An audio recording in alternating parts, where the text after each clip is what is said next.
Rasanya apa? Bosen. Betul ya? Betul ya? Dan ada satu pertanyaan yang kerap ditanyakan istri saya, dan biasanya para perempuan tuh selalu tahu momen yang paling tidak pas untuk menanyakan ini. Ya, pertanyaan yang kayak begini, yang sudah menikah mana? Maaf, ini tolong di kameranya ya. Yang sudah menikah? Sorry, kalau Anda sudah menikah tapi Anda nggak angkat tangan, nanti fotonya akan dikirim ke istri ya. Ya, coba angkat tangan. Yang sudah menikah. Ini ngibul banget nih. Ada bapak yang cuma iya, para istri itu selalu punya cara. Nggak tahu gimana caranya ya Bu ya. Bertanya di momen yang nggak pas. Bertanyanya gimana? Mas, Bang, kamu masih sayang gak sih sama aku? Pertanyaan ini mau dijawab dalam bentuk apapun, selama rasanya tidak bisa dikomunikasikan, sudah pasti hancur lebur. Contoh, kamu masih sayang gak sih sama aku? Jawaban terlalu cepat, iya dong, aku sayang. Kok gak mikir? Hah? Langsung aja ya? Kenapa gak dipikir? Ya. Terus kalau terlalu lama, kamu masih sayang gak sih sama aku? Terus gini, sayang deh. Oh mikir.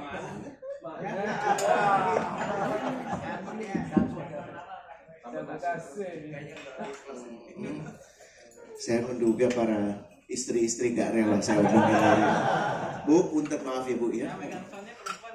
Iya. Sampai mana tadi? Jadi kalau terlalu lama, lu mikirnya lama banget sih. Ya, jadi betul. Atas semua perkembangan yang terjadi, tapi yang paling mendasar adalah bagaimana kita bisa memaknai semua perubahan itu. Paham ya? Dan kalau kita masih nggak puguh antara informasi dengan rasa. Berapa kali kita dengar informasi tentang AI gitu, betul nggak? Digital. Kita kan cuma apa? Gitu kan? Nggak ada efek sama gue, nggak ngefek, nggak pengaruh, nggak ngefek, gitu, betul nggak? Kenapa gue juga mesti perhatiin, ya kan? Dan inilah yang menurut saya jadi ujung pangkal, asal muasal kita, saya tanpa sadar menjadikan diri kita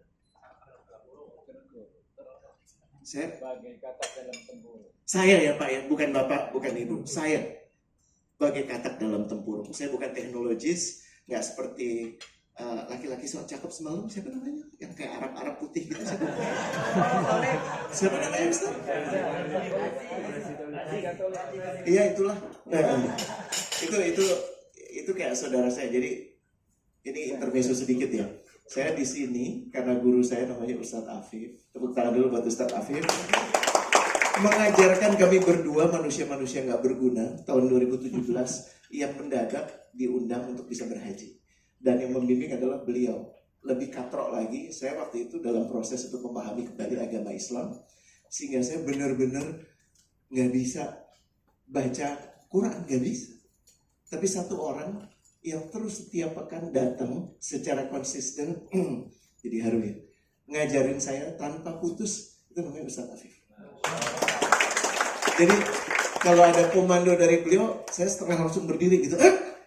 Gitu ya. Jadi kehadiran saya, terima kasih atas Ustadz Afif dan atas semua celaan saya pada Razi. Saya sayang banget sama dia karena dia kayak saudara ya. Dan satu hal yang paling nggak enak kalau sama Razi, tahu ya Pak ya, bukan pinter ya, cakepnya aja gitu ya. Kita ngerasa nggak berguna aja sebagai laki-laki gitu. Ya karena tahulah semua baik laki-laki atau perempuan atau laki-laki itu melihatnya ke Razi, dan tentunya hati ini penuh dengan iri dan dengki. But anyway, saya akan coba lengkapi apa yang Razi sampaikan semalam karena kami we're brothers gitu. Saya udah tahu apa yang dia sampaikan. Dan inilah problemnya. Katak dalam tempurung, maaf ya, lebih buruk lagi ya Pak ya. Saya itu bukan katak dalam tempurung, saya tuh masuk kategori katak yang direbus perlahan gitu ya. Kan kalau Al Gore tuh waktu zaman dulu dia bilang gini, lu semua sadar gak sih kalau kita masukin katak ke dalam air yang udah mendidih, ya itu akan langsung gini kataknya, gitu. Tapi kalau katak dimasukin ke air yang adem, terus dipanasin pelan-pelan,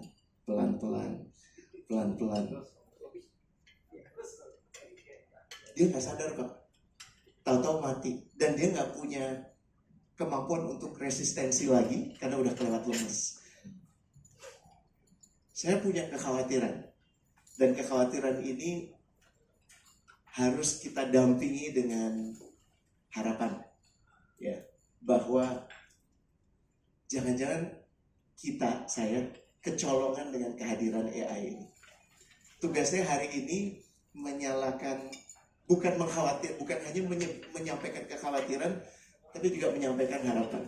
Kalau seandainya ada yang saya sampaikan kurang jelas, nggak usah nunggu sampai akhir, langsung diangkat tangan aja. Angkat tangannya gimana? Tuh, 2, 3. Nah, kan belum ada kepercayaan di antara kita kan? Disuruh angkat tangan, ada yang angkat tangan. Coba angkat tangannya gimana? Tuh, 2, 3. Sekali lagi. Tuh, 2, 3. Oke kan? Tapi ini baru bisa jalan kalau Bapak bisa nyambung. Kita tuh nyambung. Saya di sini nggak cuma ngasih informasi Bapak bisa baca dimanapun, literaturnya di mana-mana. Lihat aja YouTube, ya tanya aja ChatGPT. Yang saya coba lakukan adalah membawa pesan yang menurut saya sangat penting, tapi belum disadari oleh banyak orang. Tugas saya kategorikan berhasil kalau bisa menitipkan rasa penting itu untuk Bapak Ibu, nanti bisa follow up lebih lanjut. Paham ya? Clear? Nah, sekarang saya minta Bapak Ibu keluarkan HP Bapak Ibu, karena sekarang kita pengen ngobrol. Oke. Gunakan HP-nya untuk menangkap pesan QR code ini. Coba, udah masuk belum? Nah, terus nanti ada beberapa pertanyaan yang akan diposting. Silakan. Kalau udah masuk, coba kasih like. Bukan foto saya ya Pak, QR code-nya.